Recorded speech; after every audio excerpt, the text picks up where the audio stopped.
Do the Greens still want to take the United Kingdom out of NATO? So we have a long-term policy that's about reviewing what structures we need to have to build peace in the world. And we have to remember this conflict has happened at a time when we're part of NATO and where we still see nuclear weapons dominate.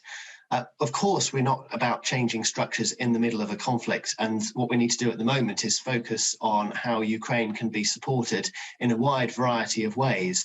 And that needs to mean a greater focus on peacekeeping and on getting the parties to the table. We're pleased the United Nations has started to do that, but there needs to be far more focus on bringing the parties around the table.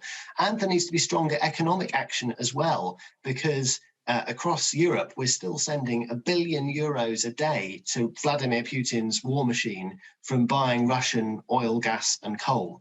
And we need to wean ourselves off this addiction, as of course Greens want us to do, if we're to avoid funding that war machine and really put strong economic pressure on Russia. And that's really got to be stepped up.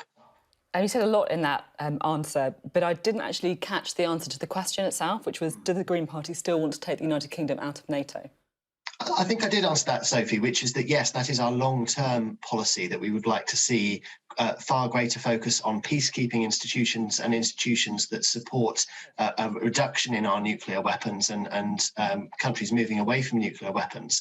But in the short term, of course, we're not proposing moving out of NATO in the middle of a conflict. The focus needs to be on international action that brings pressure to bear on Russia through a variety of means, including the work of the United Nations, including international cooperation in a variety of ways. And that must mean economic pressure on Russia through sanctions on oil and gas.